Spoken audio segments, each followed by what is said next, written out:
ನಟ ಅಹಿಂಸಾ ಚೇತನ್ ಅವರು ಇತ್ತೀಚಿನ ದಿನಗಳಲ್ಲಿ ಸಿನಿಮಾಗಳಿಗಿನ್ನ ಅವರ ಒಂದು ಕೆಲವೊಂದು ವಿಚಾರಗಳು, ಅವರ ಒಂದು ಹೇಳಿಕೆಗಳಿಂದ ಸಾಕಷ್ಟು ಸುದ್ದಿಯಲ್ಲಿದ್ದಾರೆ. ಸೊ ನಿನ್ನೆ ಅಷ್ಟೇ ಅವರ ಒಂದು ಟ್ವೀಟ್ ಸೌಂಡ್ ಮಾಡಿತ್ತು.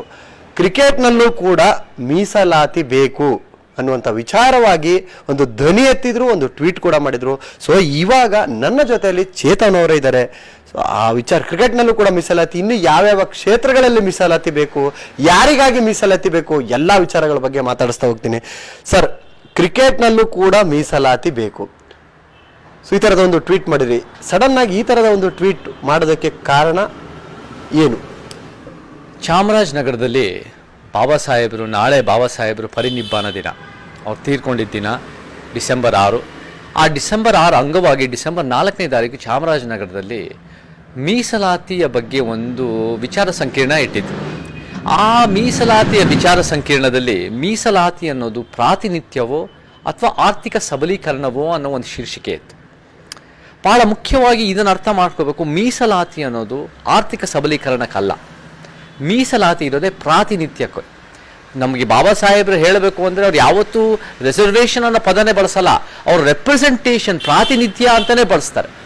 ಸೊ ಪ್ರಾತಿನಿಧ್ಯ ಅನ್ನೋದು ಭಾಳ ಮುಖ್ಯ. ಪ್ರಾತಿನಿಧ್ಯ ನಮಗೆ ಏನಲ್ಲಿ ಬೇಕು ಅಂದರೆ ಉದ್ಯೋಗದಲ್ಲಿ ಬೇಕು, ಪ್ರಾತಿನಿಧ್ಯ ನಮಗೆ ಶಿಕ್ಷಣದಲ್ಲಿ ಬೇಕು, ಪ್ರಾತಿನಿಧ್ಯ ನಮಗೆ ರಾಜಕೀಯದಲ್ಲಿ ಬೇಕು.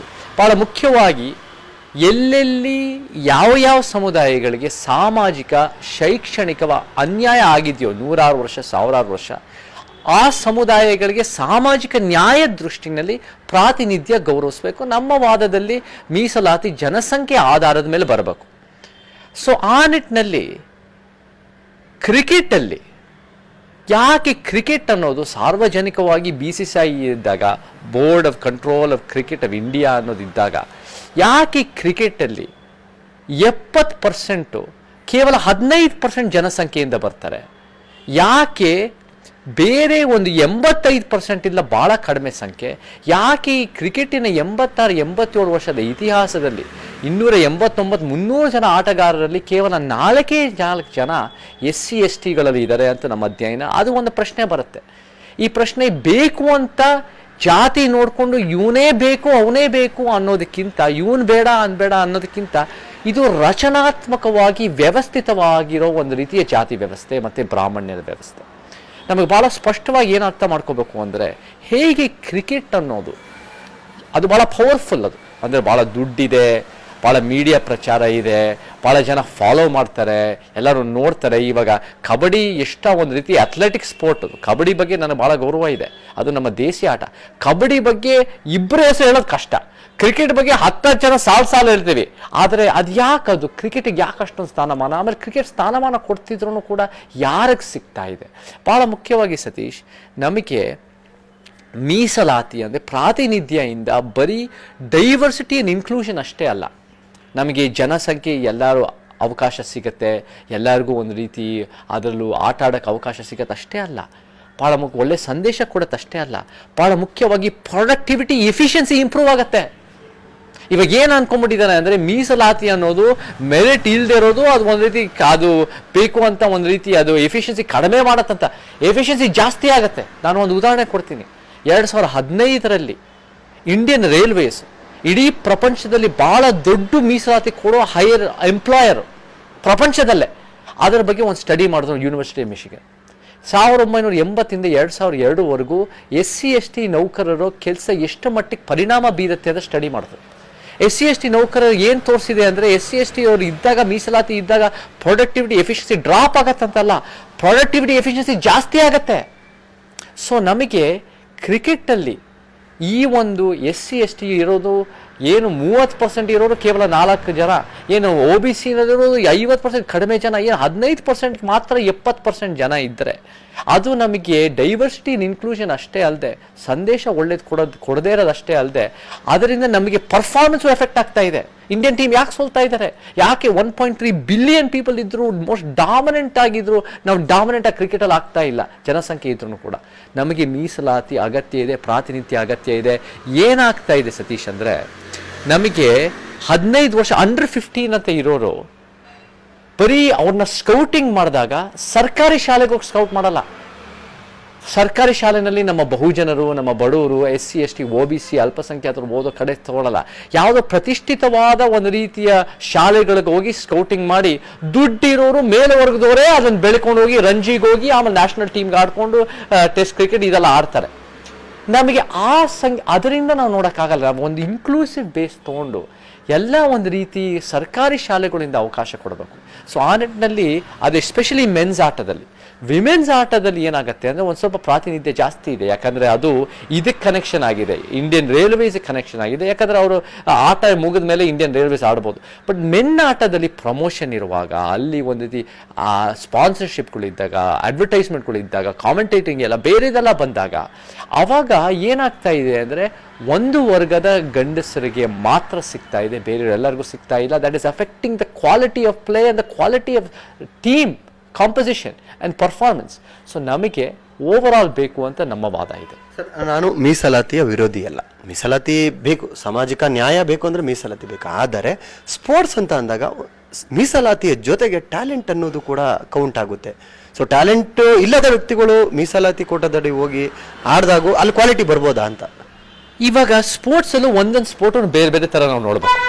ಇವಾಗ ರನ್ನಿಂಗ್ ಅದರಲ್ಲಿ ನೋಡಪ್ಪ, ಸ್ವಿಮ್ಮಿಂಗ್ ಅದರಲ್ಲಿ ನೋಡಿ ಇಷ್ಟ ಟೈಮಲ್ಲಿ ಇವ್ನು ಕ್ವಾಲಿಫೈ ಆದರೆ ಇವ್ರು ಓಡ್ತಾರೆ. ಅದರಲ್ಲಿ ನಮ್ಮ ಹಿಂದುಳಿದ ಬಹುಜನರು, ದಲಿತರು, ಹೀನಾದಾಸ್ ಇಂಥವರೆಲ್ಲ ಭಾಳ ಹೆಸರು ಮಾಡಿದ್ದಾರೆ, ಭಾಳ ಪ್ರತಿಭಾವಂತರು. ಕ್ರಿಕೆಟ್ ಅಂದಾಗ ಅದು ಒಂದು ಇಷ್ಟ ಆಟ ಇದ್ದಾಗ ಅದ್ರ ಒಂದು ರೀತಿ ಟ್ಯಾಲೆಂಟ್ ಮೆರಿಟ್ ಬೇರೆ ಥರ ಆಗುತ್ತೆ. ಇವಾಗ ಯಾಕೆ ಹೇಳ್ತೀನಿ ಅಂದರೆ, ಒಬ್ಬ ಬೌಲಿಂಗ್ ಚೆನ್ನಾಗಿ ಮಾಡ್ಬೋದು, ಒಬ್ಬ ಬ್ಯಾಟಿಂಗ್ ಚೆನ್ನಾಗಿ ಮಾಡ್ಬೋದು, ಒಬ್ಬ ಫೀಲ್ಡಿಂಗ್ ಚೆನ್ನಾಗಿ ಮಾಡ್ಬೋದು, ಒಬ್ಬ ಮೂರು ಚೆನ್ನಾಗಿ ಮಾಡ್ಬೋದು. ಅದು ಆ ರೇಂಜಲ್ಲಿ ಮಾಡದೇ ಇರ್ಬೋದು, ಅವನಿಗೆ ಸಿಗದೇ ಇರ್ಬೋದು ಚಾನ್ಸು. ಇದೇನಾಗ್ಬಿಟ್ಟಿದೆ ಅಂದರೆ ಕ್ರಿಕೆಟಲ್ಲಿ ಅದು ಒಂದು ರೀತಿ ಡೈರೆಕ್ಟಾಗಿ ಫಿಗರ್ಸ್ ಇಲ್ಲದೆ ಇದ್ದಾಗ, ಒಂದು ಸ್ವಲ್ಪ ಓಪನ್ ಎಂಡೆಡ್ ಇದ್ದಾಗ ಒಂದು ರೀತಿ ಬಡಿ ಸಿಸ್ಟಮ್ ಆಗ್ಬಿಟ್ಟಿದೆ. ನಮಗೆ ಬೇಕಾದವರು ಶ್ರೀಮಂತರು, ಮೇಲ್ವರ್ಗದ ಗಂಡಸರು, ನನಗೆ ಗೊತ್ತಿರೋರೇ ಹಾಕ್ತೀನಿ, ಅವರನ್ನೇ ಹಾಕ್ತಾರೆ, ಅವರೇ ಅದನ್ನು ಪ್ರಚಾರ. ನಮ್ಗೆ ಹಂಗೆ ನೋಡೋಕ್ಕಾಗಲ್ಲ. ನಮಗೆ ಯಾವಾಗ ಒಂದು ರೀತಿ ಟ್ಯಾಲೆಂಟು ಮೆರಿಟು ನಮ್ಮ SC ST OBC ಅಲ್ಪಸಂಖ್ಯಾತರು, ಬಹುಜನರು ಎಕ್ಸ್ಟ್ರಾರ್ಡಿನರಿ ಟ್ಯಾಲೆಂಟ್ ಇದೆ, ಭಾಳ ಪ್ರತಿಭೆ ಇದೆ, ಭಾಳ ಅಬಿಲಿಟೀಸ್ ಇದೆ. ಬಟ್ ಅವ್ರನ್ನ ಕರ್ಕೊಂಬರ್ತಾ ಇಲ್ಲ, ಅವ್ರಿಗೆ ಅವಕಾಶ ಕೊಡ್ತಾ ಇಲ್ಲ, ಅವ್ರಿಗೆ ಒಳ್ಳೆ ಒಂದು ರೀತಿ ಒಂದು ದಾರಿ ಕೊಡ್ತಾ ಇಲ್ಲ. ನಾವು ನಿಜವಾಗ್ಲೂ ಓವರ್ ಆಲ್ ನಮಗೆ ಅವಕಾಶಗಳು ಜಾಸ್ತಿ ಕೊಟ್ಟರೆ ಇವಾಗ ಯಾಕೆ ಒಂದು ರೀತಿ ಇದು ಮೇಲ್ವರ್ಗದ ಗಂಡಸರು ಯಾಕೆ ಡಾಮಿನೇಟ್ ಮಾಡಿದೆ ಅಂತ ಬೇರೆ ಬೇರೆ ಅನಾಲಿಸಿಸ್ಗಳಿದೆ. ಒಂದು ಅನಾಲಿಸಿಸ್ ಏನು ಹೇಳುತ್ತೆ ಅಂದರೆ, ಈ ಕ್ರಿಕೆಟ್ ಇವಾಗ ಕಬಡ್ಡಿನಲ್ಲಿ ಭಾಳ ಕಾಂಟ್ಯಾಕ್ಟ್ ಸ್ಪೋರ್ಟು, ಮುಟ್ಟದಿದೆ. ಕ್ರಿಕೆಟ್ನಲ್ಲಿ ಮುಟ್ಟದೆಲ್ಲ ಇಲ್ಲ. ಸೊ ಮುಟ್ಟದೇ ಇರೋದು, ಆ ಸ್ಪರ್ಶ ಇಲ್ಲದೆ ಇದ್ದಾಗ ನಮ್ಮ ಸಮಾಜದ ಅಸ್ಪೃಶ್ಯತೆಗೆ ಜಾಸ್ತಿ ಬೆಲೆ ಇರೋ ಸಮಾಜದಲ್ಲಿ ಯಾವಾಗ ಮುಟ್ತೇ ಇರೋ ಸ್ಪೋರ್ಟ್ಗಳು ಒಂದು ರೀತಿ ಮೇಲ್ಜಾತಿಯವರು ಹೈಜಾಕ್ ಮಾಡಿದ್ದಾರೆ ಅಂತ ಇರ್ಬೋದು. ಇದು ಒಂದು ವಾದ ಇದೆ. ಇದೆಲ್ಲ ನಾವು ಚರ್ಚೆ ಆಗಬೇಕು, ಒಂದು ಅಧ್ಯಯನ ಆಗಬೇಕು. ಭಾಳ ಮುಖ್ಯವಾಗಿ ಕ್ರಿಕೆಟ್ನಲ್ಲಿ ಬೇರೆ ರನ್ನಿಂಗು, ಸ್ವಿಮ್ಮಿಂಗ್ ಥರ ಅದರಲ್ಲಿ ಟೈಮಿಂಗು, ಟ್ಯಾಲೆಂಟ್ ನಾವು ಮೆರಿಟ್ನ ಗುರ್ಸೋಕ್ಕಾಗಲ್ಲ. ಇದು ಒಂದು ರೀತಿ ಸ್ವಲ್ಪ ಓಪನ್ ಎಂಡೆಡ್ ಇರುತ್ತೆ. ಸೊ ನಮಗೆ ಇವಾಗ ವಿನೋದ್ ಕಾಂಬ್ಳಿ ಎಂಥ ಪ್ರತಿಭಾವಂತ ಕ್ರಿಕೆಟ್ ಪ್ಲೇಯರ್, ಅವ್ರಿಗೆ ಭಾಳ ಕಷ್ಟ ಆಯಿತು. ಇವಾಗ ಬೇರೆ ಬೇರೆ ಪ್ರತಿಭಾವಂತ ಕ್ರಿಕೆಟ್ ಆಟೋ ಡ್ರೈವರ್ ಮಕ್ಕಳು, ವಿನಯ್ ಕುಮಾರ್, ಇವ್ರಿಗೆಲ್ಲ ಭಾಳ ಕಷ್ಟ ಆಗ್ತಾ ಇದೆ. ಅಂದರೆ ನಾನು ಏನು ಹೇಳ್ತಾ ಇದ್ದೀನಿ ಅಂದರೆ, ಆರ್ಥಿಕತೆ, ಜಾತಿ ಮತ್ತು ಎಷ್ಟೋ ಒಂದು ರೀತಿ ಪ್ರಭಾವ ಇದೆಲ್ಲನೂ ಇನ್ಫ್ಲುಯೆನ್ಸ್ ಆಗ್ತಾ ಇದೆ. ನಾವೇನು ಮಾಡಬೇಕು, ನಿಜವಾಗ್ಲೂ ನಮ್ಮ ಕ್ರಿಕೆಟ್ ಟೀಮನ್ನು ಇಂಪ್ರೂವ್ ಮಾಡಬೇಕು in terms of diversity, inclusion and performance. ನಾವು ಇಂಪ್ರೂವ್ ಮಾಡಬೇಕು ಅಂದರೆ ಹುಡುಕಿ ನಮ್ಮ ದಲಿತರು, ಆದಿವಾಸಿಗಳು, ಹಿಂದುಳಿದ OBC ಅಲ್ಪಸಂಖ್ಯಾತರನ್ನ ಗುರುತಿಸಿ ಅವರಲ್ಲಿರೋ ಪ್ರತಿಭೆಗಳು ಎತ್ತಿ ಹಿಡಿಬೇಕು. ಇದು ಬಡಿ ಸಿಸ್ಟಮ್ ಆಗೋಕ್ಕಾಗಲ್ಲ. ಇದು ವ್ಯವಸ್ಥಿತವಾಗಿ, ರಚನಾತ್ಮಕವಾಗಿ ಒಂದು ಬ್ರಾಹ್ಮಣ್ಯದ ಜಾತಿ ವ್ಯವಸ್ಥೆ ಆಗಕೂಡದು. ಚೇತನ್ ಅವರು ಸಾಕಷ್ಟು ವಿಚಾರವಾಗಿ ಧ್ವನಿ ಎತ್ತುತ್ತಾರೆ, ಮತ್ತೆ ಟ್ವೀಟ್ ಕೂಡ ಮಾಡ್ತಾರೆ, ಸಾಕಷ್ಟು ಟ್ವೀಟ್ ಮಾಡ್ತಿರ್ತಾರೆ. ಆದರೆ ಈ ಥರದ ಒಂದಷ್ಟು ಸೂಕ್ಷ್ಮವಾದಂಥ ವಿಚಾರಗಳು ಬಂದಾಗ ನಿಮ್ಮನ್ನ ಸೋಷಿಯಲ್ ಮೀಡಿಯಾದಲ್ಲಿ ಟಾರ್ಗೆಟ್ ಮಾಡ್ತಾರೆ, ಒಂದು ರೀತಿಯಲ್ಲಿ ಸೋಷಿಯಲ್ ಮೀಡಿಯಾದಲ್ಲೇ ನಿಮ್ಮ ಮೇಲೆ ಅಟ್ಯಾಕ್ ಮಾಡ್ತಾರೆ ಅನ್ನುವಂಥದ್ದು. ಯಾಕೆ ಈ ಥರದ ವಿಚಾರಗಳ ವಿರುದ್ಧ ಚೇತನ್ ಅವರು ಧ್ವನಿ ಆದಾಗ ಒಂದಷ್ಟು ಜನರಿಗೆ ನೀವು ಟಾರ್ಗೆಟ್ ಆಗ್ತೀರಾ? ಸತೀಶ್ ನೋಡಿ, ನಮಗೆ ಒಂದು ವರ್ಗ ವಿರೋಧ ಮಾಡೋ ವರ್ಗನೂ ಹಕ್ಕಿದೆ, ಪ್ರಜಾಪ್ರಭುತ್ವ, ಅವರು ಮಾತಾಡಲಿ. ಈ ಕ್ರಿಕೆಟ್ ವಿಚಾರ ಉದಾಹರಣೆ ತಗೋಬೇಕಂದ್ರೆ ಭಾಳ ಜನ ನಮ್ಮನ್ನು ಬೇರೆ ವಿಚಾರದಲ್ಲಿ ವಿರೋಧ ಮಾಡೋರು ಈ ವಿಚಾರದಲ್ಲಿ ಸಪೋರ್ಟ್ ಮಾಡ್ತಾ ಇದ್ದಾರೆ. ಸೊ ಇವಾಗ ಭಾಳ ಮುಖ್ಯವಾಗಿ ಏನು ಬೇಕು ಅಂದರೆ, ಒಂದು ಇಶ್ಯೂ ಮೇಲೆ ಚರ್ಚೆ ಬರಬೇಕು. ಚರ್ಚೆ ಬಂದಷ್ಟು ಪರ ವಿರೋಧ ಮಧ್ಯೆ ಎಷ್ಟೋ ಚರ್ಚೆ ಆಗುತ್ತೆ. ಒಂದು ಪ್ರಜಾಪ್ರಭುತ್ವಕ್ಕೆ ಅದಕ್ಕೆ ಒಂದು ಬಲಿಷ್ಠವಾಗಬೇಕು, ಅದು ಒಂದು ಸ್ಟ್ರಾಂಗ್ ಆಗಬೇಕು ಅಂದರೆ ಚರ್ಚೆ, ವಾದ, ವಿಚಾರದ ಮಂಡನೆ ಇದು ಯಾವಾಗಲೂ ಆಗ್ತಾ ಇರಬೇಕು. ಸೊ ಎಲ್ಲರೂ ನಾನು ಹೇಳಿದ ತಕ್ಷಣ ನಾನು ಹೇಳಿದ್ದನ್ನು ಎಲ್ಲರೂ ಪರ ಮಾಡಿದ್ರೆ ಆವಾಗ ನಾನೇನು ಉತ್ತಮವಾದೇನು ಹೇಳ್ತಾ ಇಲ್ಲ, ಅಂದ್ರೆ ಏನು ಹೊಸತೆ ಹೇಳ್ತಾ ಇಲ್ಲ, ಏನು ಜನರಿಗೆ ಯೋಚನೆ ಮಾಡೋದೇನು ಹೇಳ್ತಾ ಇಲ್ಲ. ಸೊ ನಮಗೆ ಪರನೂ ಬೇಕು ವಿರೋಧನೂ ಬೇಕು, ಬಹಳ ಮುಖ್ಯವಾಗಿ ಚರ್ಚೆ ಆಗಬೇಕು. ನಮಗೆ ಸಾರ್ವಜನಿಕ ವಲಯದಲ್ಲಿ ಎಷ್ಟು ಮಟ್ಟಿಗೆ ಮೀಸಲಾತಿಯಿಂದ ಪ್ರೊಡಕ್ಟಿವಿಟಿ ಎಫಿಷಿಯನ್ಸಿ ಬೆನಿಫಿಟ್ ಆಗುತ್ತೋ, ಕ್ರಿಕೆಟಲ್ಲೂ ಕ್ವಾಲಿಟಿ ಆ್ಯಂಡ್ ಪರ್ಫಾರ್ಮೆನ್ಸು ಕೂಡ ಇಂಪ್ರೂವ್ ಆಗುತ್ತೆ. India will be the most dominant. ನೀವು ನೋಡಿ ಸೌತ್ ಆಫ್ರಿಕಾನಲ್ಲಿ ಅಲ್ಲಿ 2016ರಿಂದ ಒಂದು ಕೋಟಾ ಸಿಸ್ಟಮ್ ಹಾಕಿದ್ದಾರೆ. ಬ್ಲ್ಯಾಕ್ ಮೆನ್ ಅನ್ನೋದು 6 ಜನ ಮಿನಿಮಮ್ ಇರಬೇಕು ಕ್ರಿಕೆಟ್ ಆಟಗಾರರಲ್ಲಿ. ಸೊ ಆ ನಿಟ್ಟಿನಲ್ಲಿ ಅದು ಬಹಳ ಒಳ್ಳೆಯ ಬೆಳವಣಿಗೆ. ಕರಿ ಜನಾಂಗದವರು ಜಾಸ್ತಿ ಆಡಿದ್ದಾರೆ, ಅವ್ರು ಬಹಳ ಒಳ್ಳೆ ಅಥ್ಲೀಟ್ಸು. ಅವ್ರಿಗೆ ಒಂದು ರೀತಿ ಕ್ರಿಕೆಟು ನಾನು ರೋಲ್ ಮಾಡಲ್ ಅಂತ ಗುರ್ತಿಸಲ್ಲ, ಬಟ್ ಕ್ರಿಕೆಟು ಎಷ್ಟೋ ಜನ ರೋಲ್ ಮಾಡಲ್ ಅಂತ ಗುರ್ತಿಸ್ತಾರೆ. ಸೊ ಆ ನಿಟ್ಟಿನಲ್ಲಿ ಒಳ್ಳೆ ರೋಲ್ ಮಾಡಲ್ ಸಿಕ್ಕಿದ್ದಾರೆ, ಎಲ್ಲರಿಗೂ ಒಂದು ರೀತಿ ಇನ್ಕ್ಲೂಸಿವ್ ಆಗಿದೆ. ಹಾಗೆ ಒಂದು ರೀತಿ ಕ್ರಿಕೆಟ್ ಮುಖಾಂತರ ಯಾರಾದರೂ ಜನಸೇವೆ ಸಮಾಜಕ್ಕೆ ಏನಾದ್ರು ಮಾಡ್ತಾರೆ, ನಮ್ಮ ದಲಿತ, ಆದಿವಾಸಿ, ಹಿಂದುಳಿದ, OBC, ಅಲ್ಪಸಂಖ್ಯಾತರಿಂದ ಇದ್ದರೆ ಅವರು ಕೂಡ ಒಳ್ಳೆ ಸಂದೇಶ ಕೊಡಲಿ, ಒಳ್ಳೆ ರೋಲ್ ಮಾಡಲ್ಸ್ ಆಗಲಿ, ಒಳ್ಳೆ ಅವಕಾಶ ಎಲ್ಲರಿಗೂ ಸಾಧ್ಯತೆಗಳಿದೆ. ಇದು ಬರೀ ಮೇಲ್ವರ್ಗದ ಗಂಡಸರಿಗೆ ಮಾತ್ರ ಸಾಧ್ಯತೆ ಇಲ್ಲ, ಎಲ್ಲ ಜಾತಿ ಜನಾಂಗದವರು ಆಡ್ಬೋದು. ಗಂಡಸರಲ್ಲಿ ಹೆಂಗಸರು, ನಮ್ಗೆ ಒಂದು ಹೇಳ್ತೀನಿ, ಹೆಂಗಸರಲ್ಲಿ ಇವಾಗ ಹೆಂಗಸರು ಗಂಡಸರು ಕ್ರಿಕೆಟ್ ಆಟಗಾರರು ಒಂದೇ ಮ್ಯಾಚ್ ಫೀಸ್ ಮಾಡಬೇಕು ಅಂತ ಮಾಡಿದ್ದಾರೆ. ಅದು ಭಾಳ ಒಳ್ಳೇದದು. That is a very good plan. Match fees ಎರಡು ಒಂದೇ ಕೊಡಲಿ. ಆದರೆ ನಮಗೆ ಅದ್ರ ಜೊತೆ ಕ್ರಿಕೆಟ್ ಅಷ್ಟೇ ಅಲ್ಲದೆ ಕಬಡ್ಡಿ, ಹಾಕಿ, ಫುಟ್ಬಾಲ್, ಇವಾಗ FIFA ವರ್ಲ್ಡ್ ಕಪ್ ನಡೀತಾ ಇದೆ. ಯಾಕೆ ಇಂಡಿಯಾ ಕಂಪೀಟ್ ಮಾಡೋಕ್ಕಾಗ್ತಾ ಇಲ್ಲ? ಯಾಕೆ ನಮ್ಮ ಸ್ಕೌಟಿಂಗ್ ತಳಮಟ್ಟದ ನಮ್ಮ ಟ್ಯಾಲೆಂಟ್ ಇಲ್ವಾ? ನಮ್ಮ ಹಿಂದುಳಿದ ವರ್ಗ, ನಮ್ಮ ದಲಿತ, ಆದಿವಾಸಿ, ಬಹುಜನ, ಅಲ್ಪಸಂಖ್ಯಾತ, OBC ವರ್ಗ ಎಷ್ಟು ಪ್ರತಿಭಾವಂತರು, ಅವ್ರನ್ನ ಕರೆಕ್ಟಾಗಿ ಸ್ಕೌಟಿಂಗ್ ಮಾಡಿ ಅವಕಾಶ ಕೊಡಬೇಕು. ದುಡ್ಡನ್ನು ಬರೀ ಕ್ರಿಕೆಟಿಗೆ ಕೊಡದೆ ಎಲ್ಲ ಸ್ಪೋರ್ಟ್ಸ್ ಕೊಟ್ಟು ಸ್ಪೋರ್ಟ್ಸಿನ ಸಮಾನತೆಯೂ ಸಹ ನಮಗೆ ಬೇಕಾಗಿದೆ. ನಮಗೆ ಎಲ್ಲ ಸ್ಪೋರ್ಟ್ಸ್ಗೆ ಗೌರವ ಕೊಡಬೇಕಾಗಿದೆ. ಎಷ್ಟೋ ಸ್ಪೋರ್ಟ್ಸ್ ಕುಸ್ತಿ ಮಾಡಲಿ, ಕಬಡ್ಡಿ ಮಾಡಲಿ, ರನ್ನಿಂಗ್ ಆಡಲಿ, ಇವರೆಲ್ಲ ಮಾಡಿದಾಗ ಒಂದು ಯೂನಿಫಾರ್ಮ್ ಕೊಡುವಷ್ಟಿರಲ್ಲ. ಕ್ರಿಕೆಟ್ ಆಟಗಾರರಿಗೆ ಮಾತ್ರ ಏನೇನೋ ಕೊಡ್ತಾ ಇರ್ತಾರೆ ಬೆನಿಫಿಟ್ಸು, ಏನೇನೋ ಸ್ಪಾನ್ಸರ್ಶಿಪ್ಪು, ಕೋಟಿ ಕೋಟಿ ಸ್ಪಾನ್ಸರ್ಶಿಪ್ಪು, ಲಕ್ಷ ಲಕ್ಷ ಫಾಲೋವರ್ಸು. ಎಲ್ಲ ಸ್ಪೋರ್ಟ್ಸ್ಗೂ ಕಷ್ಟನೇ. ಎಲ್ಲ ಸ್ಪೋರ್ಟ್ಸು ನಮ್ಮ ಭಾರತೀಯ ಸ್ಪೋರ್ಟ್ಸೇ, ಅದು ನಮ್ಮ ದೇಶಿ ಸ್ಪೋರ್ಟ್ಸ್. ಅದು ಕಬಡ್ಡಿ ಇಂಥದಕ್ಕೆ ನಾವು ಜಾಸ್ತಿ ಎಫರ್ಟ್ ಕೊಡಬೇಕು, ಮತ್ತು ಅಥ್ಲೆಟಿಕ್ ಸ್ಪೋರ್ಟ್ಸ್ಗೂ ಜಾಸ್ತಿ ಬೆಲೆ ಕೊಡಬೇಕು. ಸ್ಪೋರ್ಟ್ಸಿನ ಸಮಾನತೆಯೂ ಭಾಳ ಒಂದು ಮುಖ್ಯ ಉದ್ದೇಶ ಆಗಬೇಕು. ಬಟ್ ಕ್ರಿಕೆಟಲ್ಲೂ ಕೂಡ ಮತ್ತು ಎಲ್ಲ ಸ್ಪೋರ್ಟ್ಸಲ್ಲೂ ಕೂಡ ಸಾಮಾಜಿಕ ನ್ಯಾಯ, ಪ್ರಾತಿನಿಧ್ಯ ಇದ್ದರೆ ಅದರಲ್ಲಿ ಆ ಟೀಮು ಎನ್ಹ್ಯಾನ್ಸ್ ಆಗುತ್ತೆ, ಪರ್ಫಾರ್ಮೆನ್ಸು ಎನ್ಹ್ಯಾನ್ಸ್ ಆಗುತ್ತೆ. ಚೇತನ್ ಅವರು ಈ ಥರದ ಸಾಕಷ್ಟು ಹೇಳಿಕೆಗಳು ಕೊಡ್ತಾ ಇರ್ತಾರೆ. ಸೊ ಈ ವಿಚಾರವಾಗಿ ಒಂದಷ್ಟು ಜನ ಮಾಡೋಕ್ಕೆ ಕೆಲಸ ಇಲ್ಲ ಚೇತನ್ಗೆ, ಇಲ್ಲ ಆ್ಯಕ್ಟ್ರು ಅಲ್ಲ, ಹೋರಾಟಗಾರನೂ ಅಲ್ಲ. ಈ ಈ ಒಂದು ಕಾರಣಕ್ಕೆ ಈ ಥರದ ಒಂದಷ್ಟು ಹೇಳಿಕೆಗಳನ್ನ ಕೊಡ್ತಾರೆ. ಈ ಥರದಲ್ಲಿ ನಿಮ್ಮನ್ನು ಕಾಲೆಳೆಯುವಂಥ ಒಂದು ಕೆಲಸ ಮಾಡ್ತಾವ್ರೆ. ಪ್ರಜಾಪ್ರಭುತ್ವದಲ್ಲಿ ಎಲ್ಲರಿಗೂ ಹೇಳೋ ಅವಕಾಶ ಖಂಡಿತ ಇದೆ. ಅವ್ರು ಹೇಳಲಿ, ಅವರ ವಾದ ಅವ್ರು ಮಂಡನೆ ಮಾಡಲಿ, ಅದು ಜನರಿಗೆ ಇಷ್ಟ ಆದರೆ ಅದು ಸ್ಪ್ರೆಡ್ ಆಗುತ್ತೆ. ಇವಾಗ ಟ್ವಿಟರ್ ಅನ್ನೋ ಒಂದು ಮಾಧ್ಯಮ ಇದೆ. ಆ ಟ್ವಿಟರ್ನಲ್ಲಿ ನೀವು ಒಂದು ರೀತಿ 6 ಪ್ಯಾಕ್ ಫೋಟೋನೋ ಒಳ್ಳೆ ಸ್ಟೈಲಿಶ್ ಬಟ್ಟೆ ಹಾಕೊಂಡ್ರೆ ಯಾರು ಕೇಳಲ್ಲ. ನಿಮ್ಮ ವಿಚಾರ ಹಾಕಿದ್ರೆ ಅದು ಸ್ಪ್ರೆಡ್ ಆಗುತ್ತೆ. ನಾವು ವಿಚಾರ ಹಾಕ್ತೀವಿ, 220 280 ಕ್ಯಾರೆಕ್ಟರ್ಸ್ ವಿಚಾರ ಹಾಕ್ತೀವಿ, ನೀವು ಹಾಕಿ ನಿಮ್ಮ ವಿಚಾರ ಆದರೆ ಅದು ಜಾಸ್ತಿ ಸ್ಪ್ರೆಡ್ ಆಗಲಿ, ನಮಗೆ ಸಂತೋಷ, ನಾವು ಕಲ್ತ್ಕೊಂತೀವಿ ಅದರಿಂದ, ನಮಗೇನು ಅದರಿಂದ ಏನು ಸಮಸ್ಯೆ ಇಲ್ಲ. ಇದು ಪರ್ಸ್ನಲ್ ಅಟ್ಯಾಕ್ ಮಾಡಿದ್ರೆ ಅದೇನು ತೂಕದ ವಿಚಾರ ಅಲ್ಲ. ಪರ್ಸನಲ್ ಅಟ್ಯಾಕ್, ಚೇತನ್ ಕೆಲಸ ಇಲ್ಲ, ಇದು ನಮಗೆ ಸಮಾಜನ ಒಳ್ಳೆ ರೀತಿ ಕರ್ಕೊಂಡು ಹೋಗೋದು, ನಾವು ಒಳ್ಳೆ ಮನುಷ್ಯರಾಗೋದು, ಒಳ್ಳೆ ಸಿನಿಮಾಗಳು ಮಾಡೋದು, ಇದೆಲ್ಲ ನಮ್ಮ ಕೆಲಸನೇ. ಸೊ ಇದು ಮಾಡ್ತಾ ಇರ್ತೀವಿ, ಅದು ಮಾಡ್ತಾ ಇರ್ತೀವಿ, ಜನರ ವಿಚಾರ. ಸೊ ಇವಾಗ ಒಂದು ರೀತಿ ಮೀಸಲಾತಿ ಬಗ್ಗೆ ನಮಗೆ ಚರ್ಚೆ ಬೇಕಿದೆ.